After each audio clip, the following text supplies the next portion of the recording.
심장이 뛰는 정치 토크. 진짜 게임은 라커룸에서 시작된다. 여의도 필승 전략이 시작되는 곳 더 라커룸. 네, 여러분 안녕하십니까? 박재국입니다. 네, 매주 화요일 보수 패널 두 분과 함께하는 레드 라커룸. 진영에 갇혀서 보수의 시각으로 이슈를 바라보는 날입니다.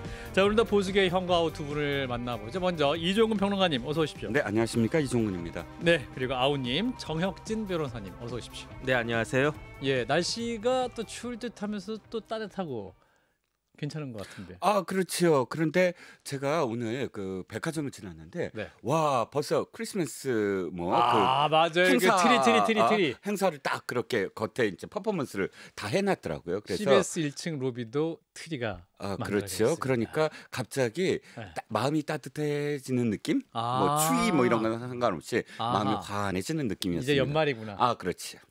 정 변호사님은 그 날씨가 갱년기 같아요. 막 덥다 춥다 막 그래. 덥다 온탕 냉탕 왔다 갔다. 네네. 예, 근데 다음 주 월요일 날 또 팍 떨어진다고 하니까 네. 일단 또 건강 관리 잘 하시면 좋겠고. 자, 정치권 얘기로 바로 넘어가겠습니다. 자, 이번 주 목요일 본회의가 있는데 민주당이 김건희 여사 특검 관련해서 수정안을 냈어요. 한 13개 이슈에서 2개 이슈를 줄이고 그다음 특검 추천 방식은 대법원장이 추천을 하되 비토권을 추가한 이러한 방식인데, 자, 이를 두고 국민의힘에서 이탈표를 노린 것이다 이렇게 비판하고 있습니다. 영상 보고 이어갑니다. 민주당에서 여당의 이탈표를 겨냥한 김건희 여사 특검 악법 수정안을 14일 본회의에 제출한다고 합니다. 민주당이 수정안을 급히 제출하겠다는 것 자체가 특검법 원안이 위헌적인 인권유린법이자 상권분립 파괴법이라는 것을 실토한 것입니다. 수사를 정치에 이용하는 민주당의 입법농단에 국민의힘이 놀아날 이유가 없습니다. 꼼수악법 반드시 막아내겠습니다.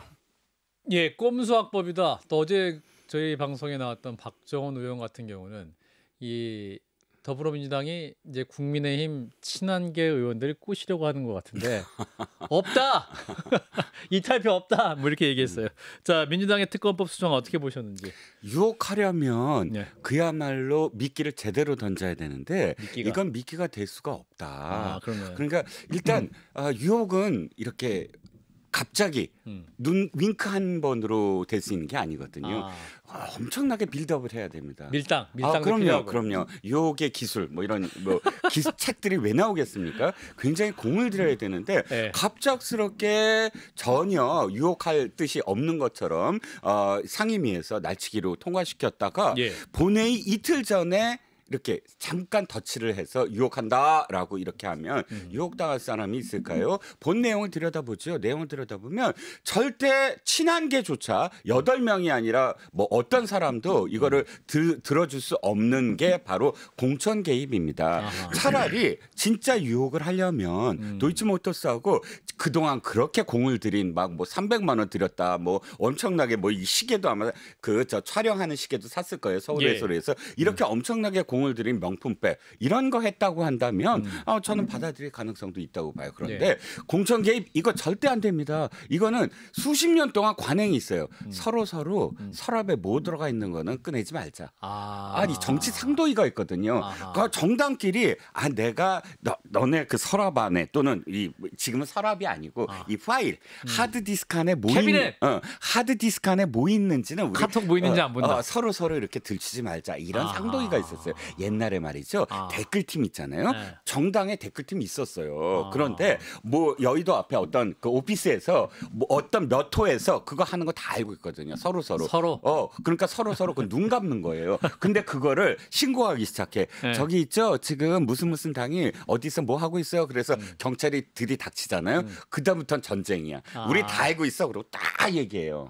그러니까 서로 그러니까 최소한 이 정당의 선거가 뭐든지 다 드러나는 거 아니거든요. 솔직히 말씀드리면 정치공학적으로 얘기해서. 그런데 지금 공천 개입은 당의 모든 것들을 다 털겠다는 얘기예요. 압수수색 할 수 있어요. 그렇죠. 그리고 의원회가 다 털 수 있어요. 근데 상대 당의 의도야 그게. 그 시민 단체가 고발하는 것도 아니고 이쪽 당에서 특검을 해갖고 저쪽 당에 모든 걸 다 들여다 볼 수 있게 한다. 이건 상도이상 안 되지. 국물도 없다. 국물도 없어요. 국물도 없다. 안 되는 거를 지금 정부상이. 하겠다고 하는 거예요. 글쎄요. 일단 14일은 레이디스 데이가 돼버렸어요.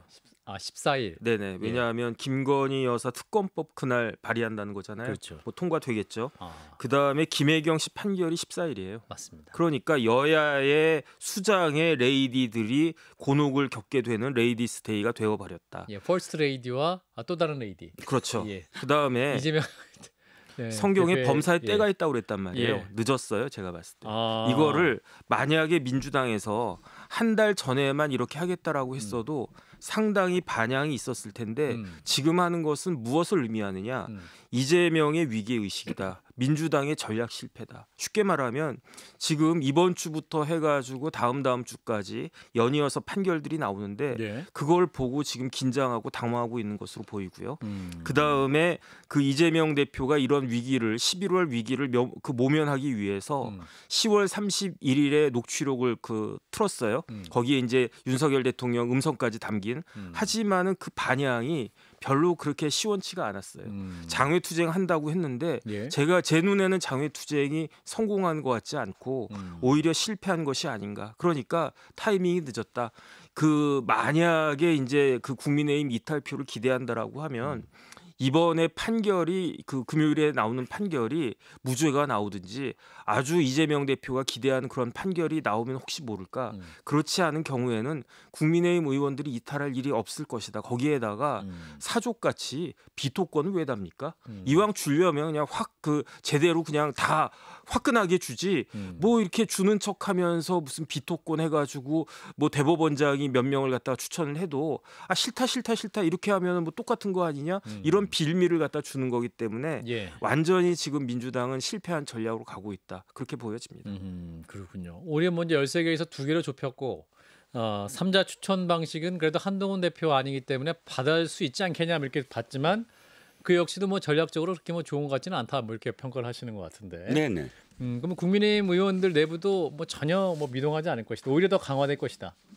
그렇죠. 지금 말씀하셨지만 네. 전혀 아무런 어떤 진전이 없이 그저 두 가지만 뭐 하겠다고 한 건데 예. 물론 이제 하나는 평가할 만해요. 별건 수사까지 다 하겠다. 아하. 뭐 지금 그 전에는 그렇잖아요. 네네네. 그건 정말 말도 안 되는. 그러니까 김건희 여사 관련된 무한대 수사를 하겠다라는 것에서 예. 2개만 하겠다라고 좁힌 건 예. 그건 뭐 평가할 만하지만 그러나 아까도 말씀드렸지만 가장 최악 그러니까 공천 개입이라는 건 김건희 여사와 윤 대통령과 관련된 게 문제가 아니고 예. 국민의힘 자체를 털겠다는 거예요. 그거는 그 어떤 사람이 사실 공천 인정을 개입 하겠습니까? 예. 털면 2024년뿐만 아니라 2022년 네. 그 보궐선거까지 털기 때문에 네네네. 사실 뭐 이준석 전 대표까지도 수사 대상이 될 수 있는 사안이기 때문에 네네. 김종인 비대위원장 예, 뭐 마찬가지고요. 그야말로 대규모 수사다. 네. 그런 의미에서 국민의힘은 이탈표는 더 없을 것이다 말씀인데 아까 이제 14일 우리 정 변호사님 말씀하셨는데 네네. 14일 날 또 중요한 날입니다. 명태균 씨에 대한 구속영장 실질 심사가 있는데 이분도 이제 레이디와 관련된 분이라서 네네. 또 이분에 대한 그 영장이 어떻게 처리되느냐 이 부분도 굉장히 관심 포인트 아니겠습니까? 어떻게 네네. 보세요, 변호사님? 글쎄요. 일단은 검찰에서 예. 구속영장을 제가 보지는 못했는데 예. 언론에 나와 있는 조각조각을 좀 봤더니 일단 국회의원과 같은 지위에서 정치 활동을 한 것이다. 그렇기 때문에 정치자금법 위반이다. 이렇게 이야기를 하는데 예. 정치자금법 제가 찾아보면 정치자금은 이러한 돈이 정치자금이다. 이렇게 규정이 되어 있는데 예. 누구에게 정치자금이 의미가 있는 것인지에 대해서는 그 주체에 대해서는 나와 있지가 않거든요. 그러니까 명태균 같은 사람이 받는 돈도 정치자금이다라고 할 수 있을지는 잘은 모르겠어요. 그런데 만약에 그것이 가능하다라고 인정이 되면 명태균에 대한 구속영장은 당연히 나올 수밖에 없는 것이 왜냐하면 수수한 금액이 9,677만 원인가 그렇더라고요. 그러니까 상당히 많은 돈이에요.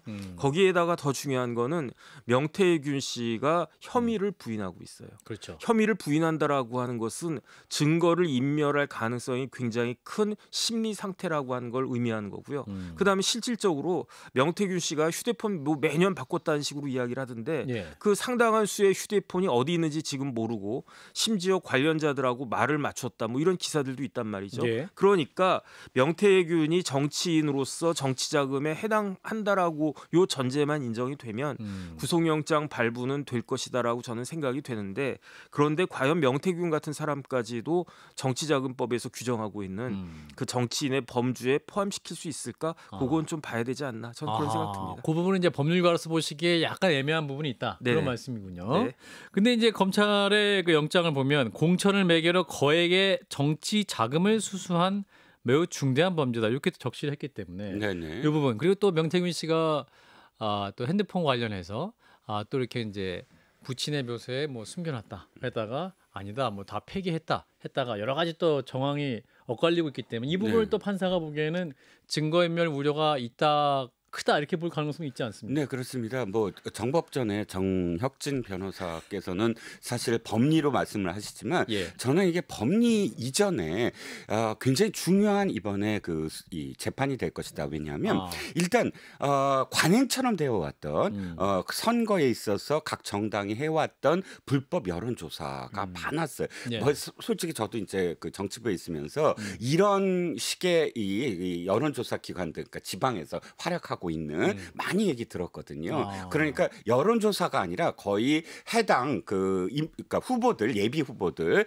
해당 지역에서 잘 안 알려진 후보들한테 접근해서 도리어 여론조사라는 것을 통해서 이 후보의 인지도를 높이는 방법 이런 것들은 사실 여론조사가 아니라 여론 조작이고 네. 도리어 홍보하는 거고 돈을 받고 하는 행위들. 그런데 그것보다 더 수많은 이번에 이 뭐랄까 여론 조작이 밝혀지고 있어요. 네. 보니까 아예 방해 여론 뭐 조사도 있더라고요. 이번에 녹취를 보니까 녹취에 나온 내용이 이제 원래 이제 그 경선에서 공식적으로 이제 여론 조사를 하잖아요. 당원들한테. 그런데 그 당원들의 명부를 입수로 해서 미리 이 기관에서 해서 두 번 중복되지 않게 이미 한 것처럼 느끼게 만들어서 나 좀 전에 했어요라고 안 받게 ARS를 안 받게 만드는 이런 여러 가지 어떤 그런 이 조작 이런 것들이 다 드러나서 여죄 여부를 따질 수 있게 저는 해야 된다고 생각하거든요. 실제로 들여다보면 뭐 지금 일단 구속되는 어떤 영장 내에서는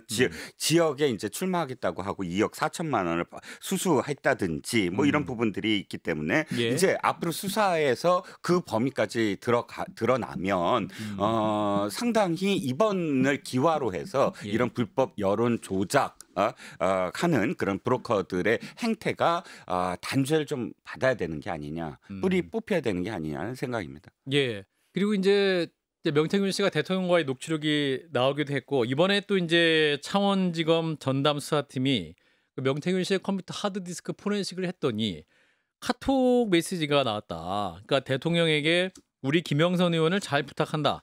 김영선 의원을 꼭 좀 부탁한다 취지의 카톡 메시지를 수차례 보낸 걸 확보했다고 하는데 이러한 수사 자료는 검찰이 공식적으로 배포한 거 아니고 슬쩍 언론에 알려주는 거죠.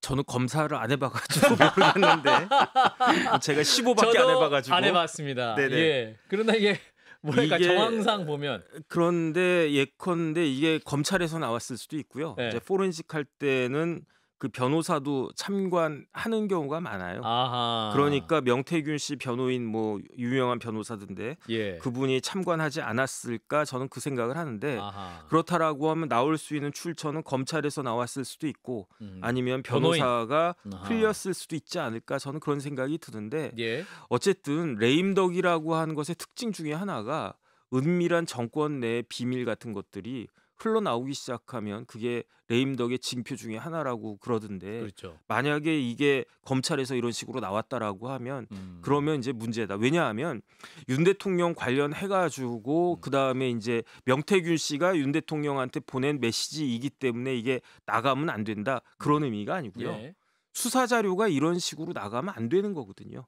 그렇죠. 예컨대 제가 관련된 사건이라고 하더라도 제가 피의자라고 하더라도 명태균 씨가 저한테 그 카톡 그런 내용 보내는 것도 유출되면 안 되는 거거든요. 피의사실 공표에 해당하기 때문에 피의사실 공표까지는 아니지만 예. 어쨌든 그 검찰 입장에서는 그 수사가 은밀하고 그다음에 인권 보호해야 되고 그런 준칙 같은 것들이 예, 있는데 예. 거기에 적절하지 않은 거거든요.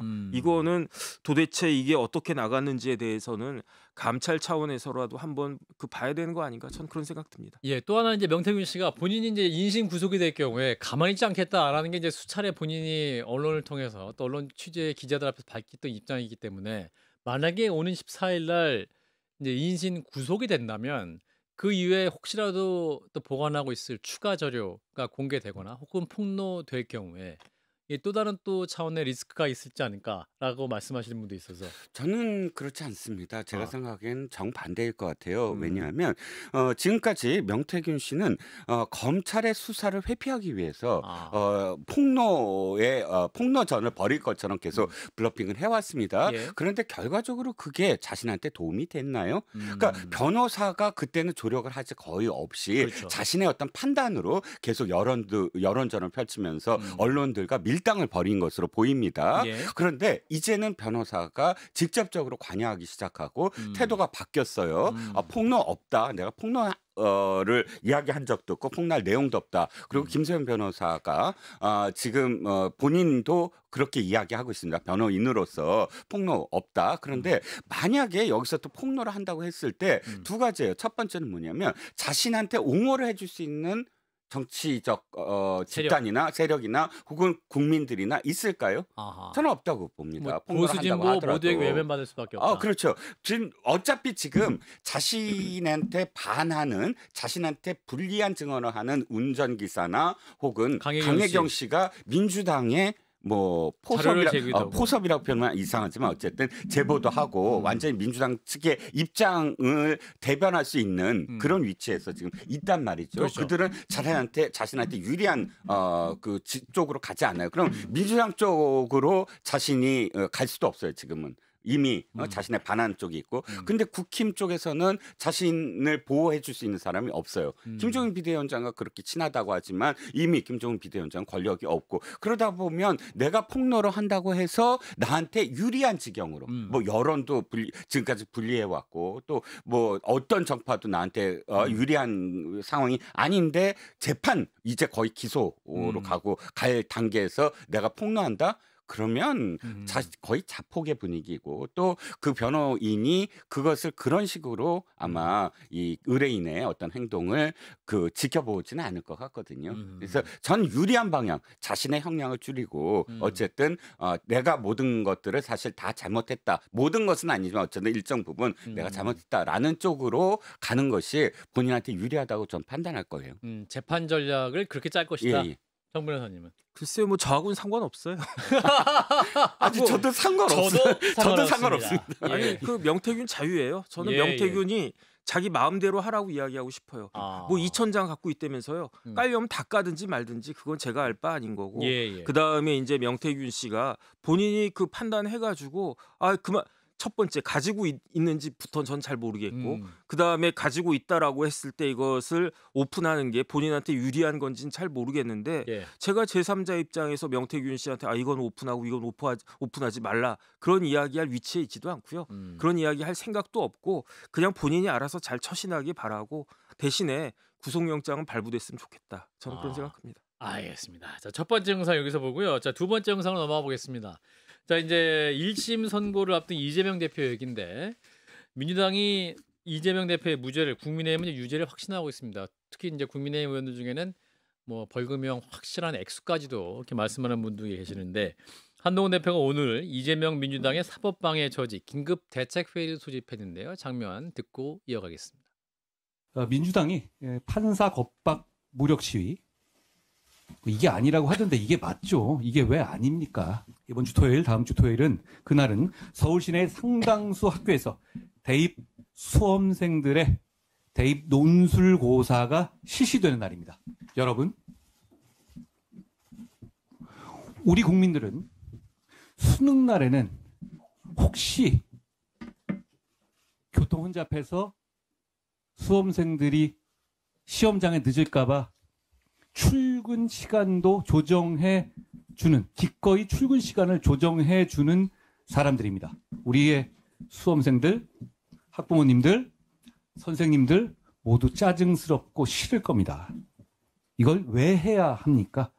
예, 자 한동훈 대표, 자 이재명 민주당의 사법방해 저지 긴급대책회의 발언에서 이거 판사 겁박 맞다라고 정확한 입장을 밝혔습니다. 자 일단 15일 금요일에 이재명 대표의 공직선거법 위반 혐의 사건 1심 결과가 나올 텐데 어떻게 전망하세요?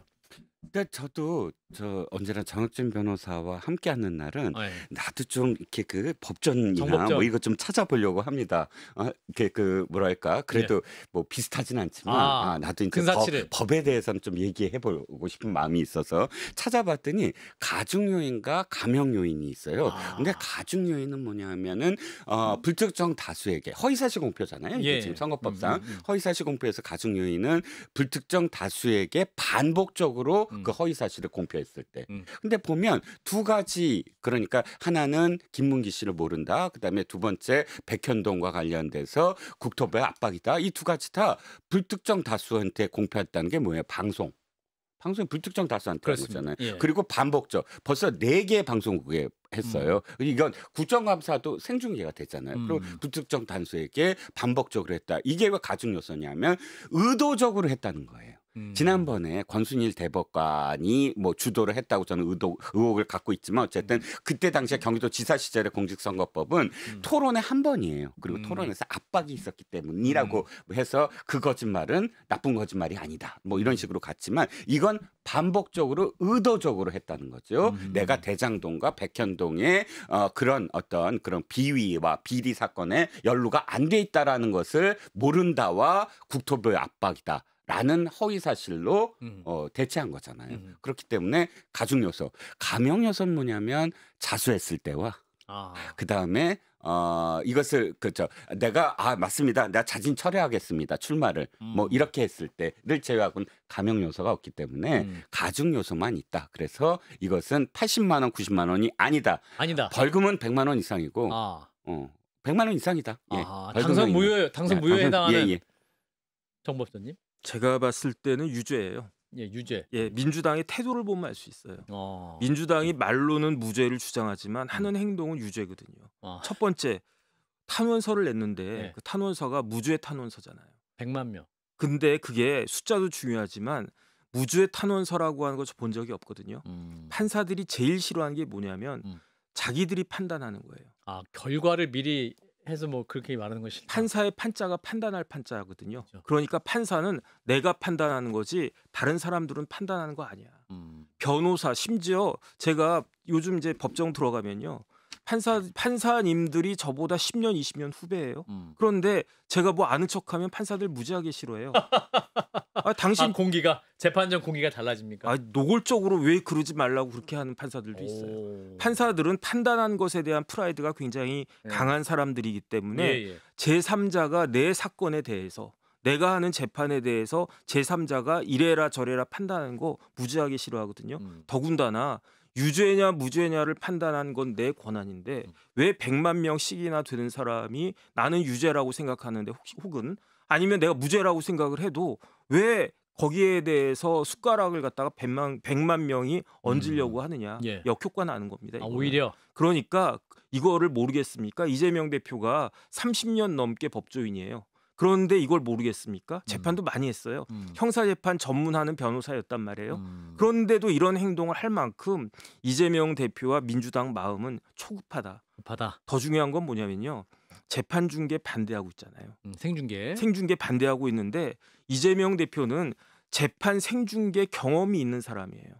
경기도지사 대법원 판결 날 때 생중계하지 않았습니까? 그때 방송사만 들어간 것도 아니고요. 심지어 유튜브들까지도 들어가가지고 방송을 갖다가 했어요.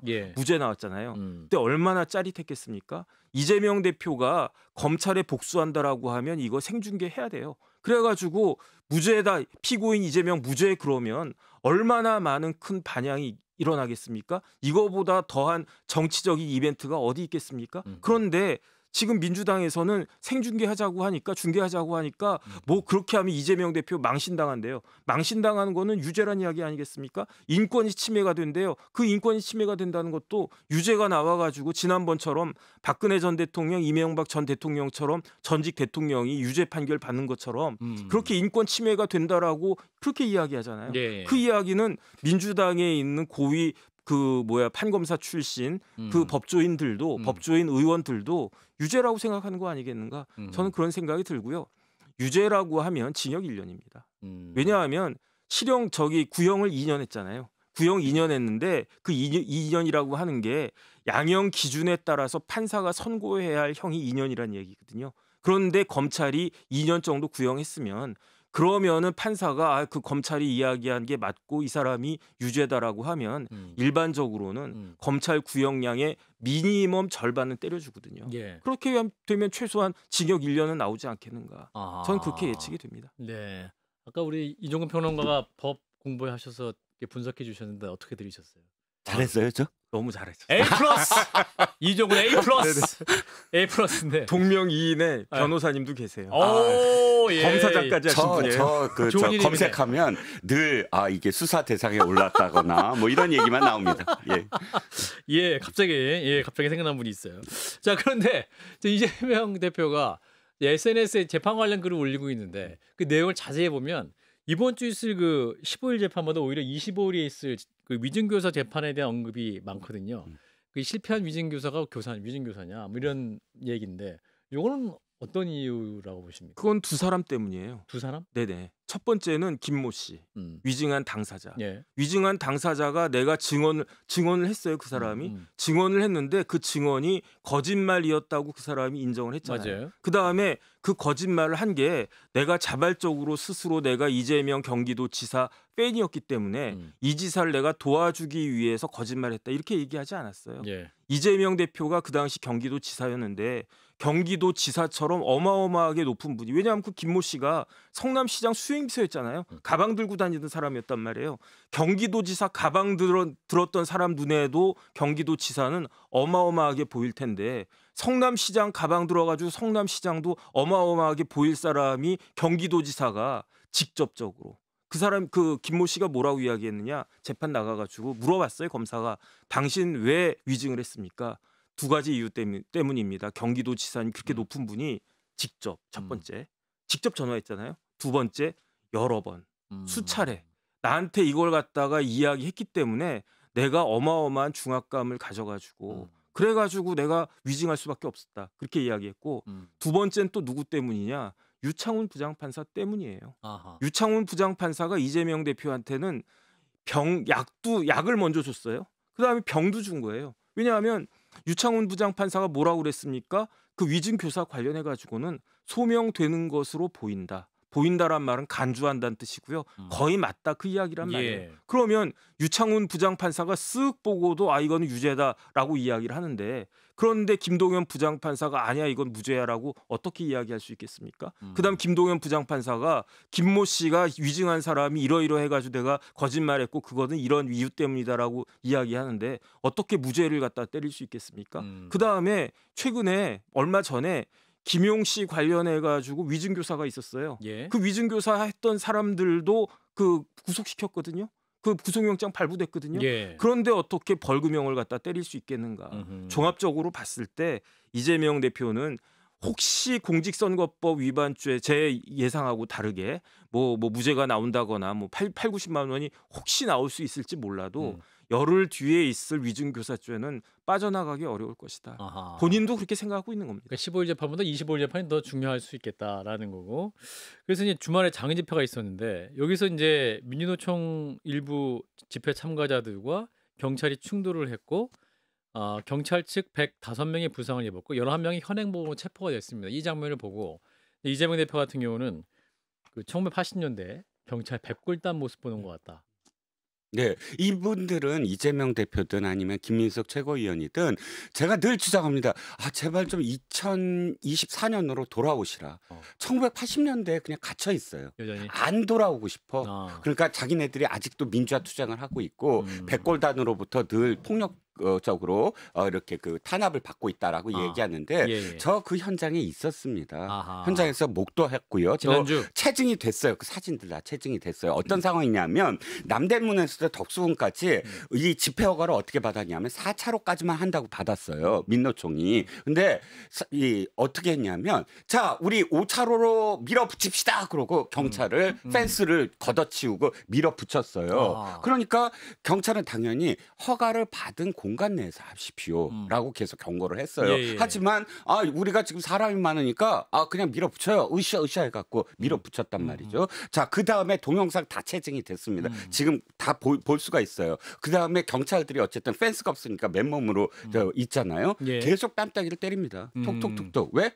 그래서 도발을 하는 거예요. 아. 폭력 경찰로 보일 수 있도록. 예. 근데 경찰들이 굉장히 많이 참았어요. 그때까지. 아하. 그러다가 손찌검 정도가 도를 벗어나니까 이거 공무집행 방해다 이제 체포에 들어간다라고 경고하고 뛰어들어서 체포에 들어가니까 그때부터 이제 몸싸움이 벌어지겠죠. 그 다음에 이 지경이 이르렀습니다. 그러면 촉발해서 당연히 미국 같은 경우 폴리스 라인을 걷어치면 그 즉시 현행범입니다. 그리고 두 번째, 그 다음에 경찰한테 손을 댄다? 여지 없죠. 여지 없습니다. 예. 이 두 가지의 단계를 다 하고 뭐라 그러냐면 이재명 대표가 아니 집회 허가를 냈는데 더 축소시켰다.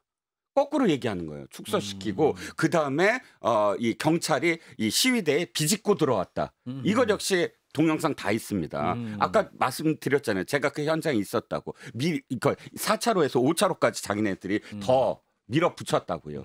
그런 상황들을 완전히 호도하면서 백골단 운운했다는 건 저는 이런 의혹까지 있습니다. 이게 거의 기획한 거 아니냐. 왜냐하면 민노총 집회에 바로 이전 한 수주 전에 민노총 집회에서 뭐가 나왔냐. 연막탄이 나왔어요.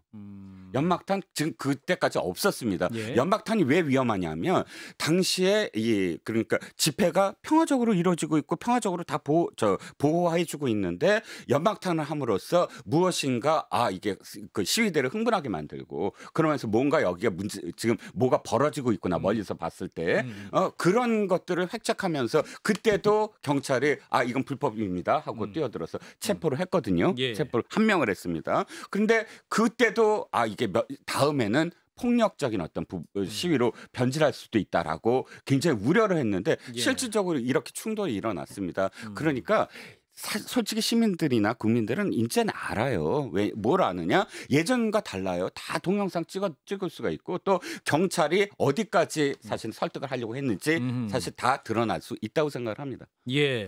자, 그럼 이제 그 장외 집회가 지금 이제 3차 집회를 예정돼 있는데 이게 이제 1심 선고 다음 날인 이제 16일 날 집회가 예정돼 있는데 어떻게 판단해서 이제 재판 결과에 따라서 이 집회에 모이는 인원 숫자가 또 늘 수도 있을 것인지 어떻게 판단하시는지. 일단 무죄나 100만 원 미만이 나오면 예. 확 늘어날 수 있겠죠. 오히려 그 무죄면. 네네. 저는 그렇게 생각이 되는데요. 그 다음에 그러나 만약에 징역형이 나온다든지 벌금 500만 원, 1000만 원 딱 나오면 집회 참석하는 숫자는 확 줄어들 것이다. 오히려 재판 결과 그렇게 나오면 저는 그럴 것 같은데. 재판에 분노해서 나오는 게 아니라 네네. 오히려 좋은 결과면 더 나온다. 왜냐하면 이게 상식적으로 이런 식의 그 생각을 갖다가 해보세요. 김문기 씨를 모른다는 거는요. 제 입장에서는 박재홍 앵커를 모른다는 것보다 더 심한 거거든요. 제가 박재홍 앵커 만난 지 얼마나 됐습니까? 이거 하면서 몇 달 안 됐단 말이에요. 야, 서로 앞만 봤다. 그런데 김문기 처장하고 이재명 대표는 몇십 년 된 사이예요. 그 다음에 이재명 대표가 가장 자랑 삼아 했던 치적이 대장동이었단 말이에요. 경기도지사 선거 공보를 보면 내가 사인 한번 해가지고 5,500, 3억 벌게 해줬다. 대장동에서. 그거를 담당했던 핵심적인 사람이 누구냐? 모든 사람이 이야기하는 게 김문기 처장이었다고 그런단 말이에요. 그러니까 여기에 대해서 어떻게 몰랐다라고 이야기한 것이 그다음에 몰랐다라고 이야기한 것이 지난 대선에 얼마만큼 큰 영향을 미쳤겠습니까? 그러니까 이거는 모든 사람이 다 아는 거예요. 그런데 혹시나 무슨 이상한 법리 같은 게 있어가지고 무죄가 나올 수도 있지 않을까? 그렇게 기대하는 민주당 개딸들 지지자들 많이 있을 텐데 그게 아니고 이거는 이제 유죄다. 이런 식으로 딱 나오면 저 같아도 실망해서 안 나갈 것 같은데. 오히려 안 나갈 것이다. 전 뭐 같은 마음이세요? 정변이 너무나 아. 칼같이 지금 칼같군요. 말씀하고 있다. 왜 사람들이 지금 적은지 아세요? 아. 유죄 같으니까 적은 거예요. 아. 거꾸로 100만 서명 운동을 했다며. 그러면 100만 명이 나와야 돼요. 아. 그렇잖아요. 서명하신 그리고 분들 왜 안 나오냐? 서명한 사람들 다 나와야 되잖아요. 아. 그게 사실은 중복이기 때문에 딱 15,000명이 한 거예요. 제가 느끼기에는 이번에 나온 15,000명이 다 해봤어요. 보니까 뭐 이름을 달리해서 다 할 수 있어요. 하다못해 저기 윤석열 하고 그렇게 이름 하고 들어가도 서명이 가능해요. 아. 뭐 언론 매체가 다 해봤어요. 그래갖고 예. 기사가 나왔습니다. 그러면 왜 100만 명을 해? 1000만 명을 하지. 이왕 하는데 예. 그렇게 적게. 그러니까 100만 명의 서명 운동을 했더라도 100만 명이 안 나오는 게 현실이다. 근데 만약 무죄면 와 정말 축제를 즐기기 위해서라도 나올 거예요.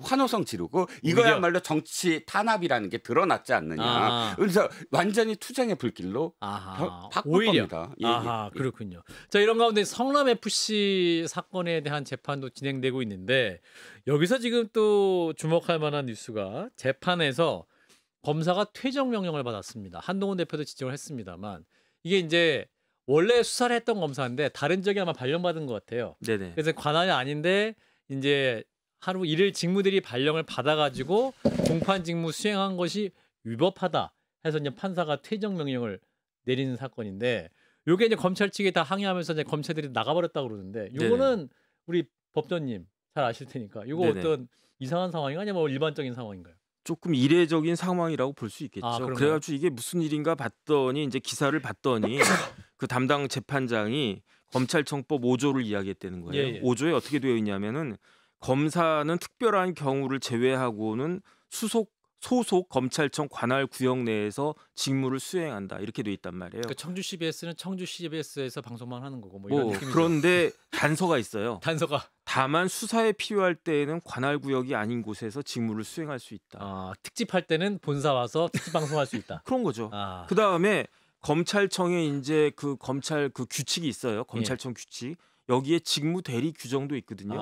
어떻게 되어 있냐면 검찰청의 장은 직무 수행상 필요하고 부득이한 경우에는 그 관할에 속하는 검찰청 검사 상호 간에 그 직무를 대리하게 할 수 있다. 제가 봤을 때 이런 근거 규정이 있는 거고요. 그 다음에 현실적으로 필요성이 있는 거고. 예. 왜냐하면 우리나라 그 공판 검사가 따로 있잖아요. 예. 원래대로 하면 수사한 검사가 공판에도 참여해가지고 공소 유지해서 책임지게 하는 게 그게 맞는데 그렇게 하면 검사들이 왔다 갔다 해야 되니까 그러니까 그냥 평범한 사건 같은 거들은 공판 검사가 사건 이만큼 쌓아놓고 기록만 보고 재판만 한단 말이에요. 예. 그게 이제 실정인데 이런 성남 FC 사건 같은 경우는 굉장히 중요한 사건이니까 그렇죠.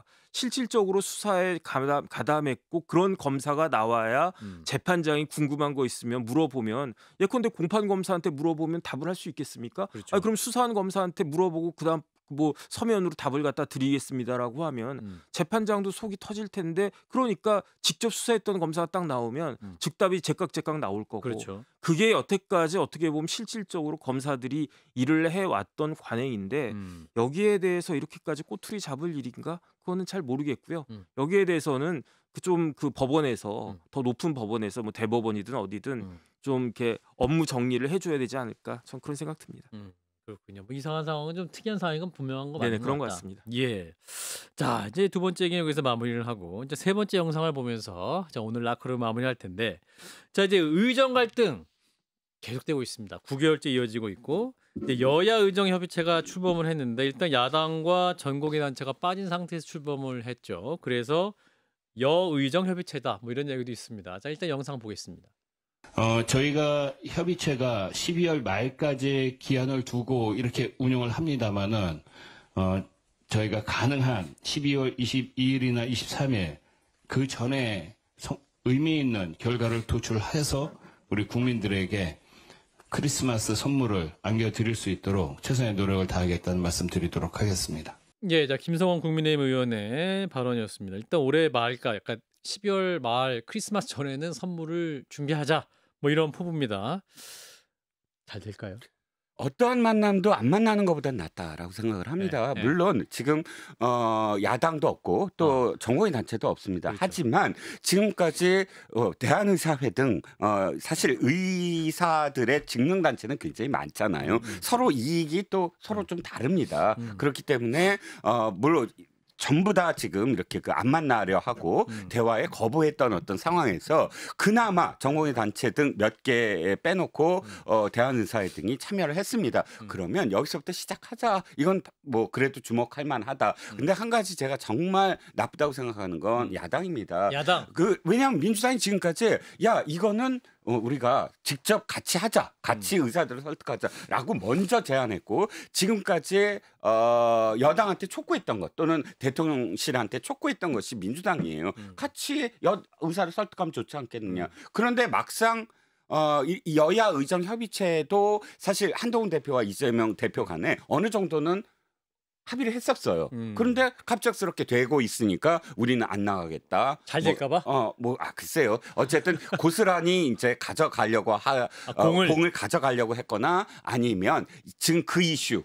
그러니까 의정 여야정 협의체가 가동이 되는 이슈 때문에 혹시나 특검이라든지 이런 정국에 가릴까봐 뭐 그런 생각이 듭니다만 이건 그런 정파적 이익의 문제가 아니거든요. 민주당이 지금까지 했던 말처럼 이거야말로 국민의 생명을 담보로 하는 일이기 때문에 먼저 우선적으로 해결해야 된다라고 주장해 왔던 것을 상기하면 지금 당장이라도 함께 해야 된다라고 생각합니다. 선물선. 글쎄요, 뭐 저는 크리스마스 선물 받아본 지가 하도 오래돼가지고 주시기만 했죠. 뭐 어쨌든 기대하지 않습니다. 아하. 뭐 주면 받으면 좋고 뭐 아니래도 어쩔 수 없고. 여야의정협의체부터 선물을 바라지도 않는다. 그 다음에 뭐 첫 술에 배부르겠는가 그 생각이 들고요. 예. 하지만은 시작이 반이다 이런 이야기가 있으니까 그냥 시작을 한 것에 의미가 있는 것이 아닌가 그런 생각이 들고요. 그다음 우리 이종훈 선배님 말씀하신 것처럼. 이런 문제가 생기면은 야당이 우리가 다수당이고 우리가 영향력이 있고 문제 해결 능력이 있다. 먼저 보여줄 수 있는 굉장히 좋은 찬스 아니겠습니까? 이런 능력을 보여줘야 그래도 이제 민주당이 정신 차렸네. 정권 뺏기더니 정신 차렸네. 이러면서 한번 정권을 다시 한번 맡겨봐. 이런 생각들을 국민들한테 심어줄 수 있을 텐데 예. 그런데 계속 야당같이 그냥 뭐 이런 모습을 갖다가 보이면 그러면 뭐 과연 그 수권 능력이 있다라고 볼 수 있을 것인가 여기에 대해서 좀 민주당은 진지하게 그 평가해야 되지 않을까 전 그런 생각 듭니다. 그러니까 박주민 의원 같은 경우는 이제 의료대란 대책 특위위원장인데 여야의정협의체 하려면 진심을 보였어야 됐다. 근데 오늘 아침 8시에 모이세요. 공문 한 장 보내고 아무 연락 없었다. 이거 뭐 우리한테 성의가 있는 거냐 이런 말씀하시던데. 형식 갖고 삐져서 안 나오겠다는 건 국민의 생명이 중요하지 않다는 거예요. 그만큼 대우해달라. 그만큼 형식적으로 해줘야만 내가 나가겠다. 이게 지금 의료 대란 내지는 의정 갈등을 이야기하는 야당의 태도일까? 그게 뭐가 중요할까? 도리어 더 주도적으로 이야기할 수도 있는 게 아닐까? 도리어 공문 하나 때문에 못 나가겠다라는 건 너무 협량의 정치다. 협량의 정치다. 정부 여당이 잘못했네요. 아니 4시에 딱 그 공문 보내가지고 8시에 나와라 이렇게 이야기하면 저 같아도 사실은 기분 나빴을 것 같다는 생각이 드는데 네. 그런데 이거는 참석한 다음에 이야기할 거 아니겠습니까? 내가 4시에 지금이 5시잖아요. 6시 다 됐잖아요. 예. 지금 이제 공문 딱 받았어요. 내일 아침 8시까지 나와주세요. 그러면 저 같아도 화가 났을 거예요. 하지만은 그 공문 들고 아침 8시에 가는 겁니다. 가가지고 이렇게 하는 게 어디 있습니까? 아하. 이렇게 했으면 국민들이 맞다 민주당 맞다. 잘했고 국민의힘 여당 정부 잘못했다 이랬을 건데 나가지 않고 이렇기 때문에 안 나간다라고 이야기하니까 이종근 선배님 같이 뭐 속이 뭐 밴댕이 속이냐 이런 이야기 듣는 거 아니겠습니까? 누가 더 잘못한 겁니까? 둘 다 잘못했는데 참석하지 않은 게 더 잘못한 것이다. 전 그렇게 생각됩니다. 알겠습니다. 일단은 출범했기 때문에 정말 뭐라도 나왔으면 하는 바람, 또 국민들에게 뭔가 좀 안정감을 줄 수 있는 의료 서비스 체계가 좀 잡힐 수 있게 하는 그런 바람을 가져봅니다. 아무튼 이번 주 굉장히 중요한 한 주입니다. 우리 정치는 항상 매주가 운명의 한 주인데 이번 주야말로 정말 중요한 의미 있는 이벤트가 많이 있기 때문에 다음 주는 또 굉장히 할 이야기가 많을 것 같습니다. 다음 주에 뵙도록 할게요. 여러분 고맙습니다.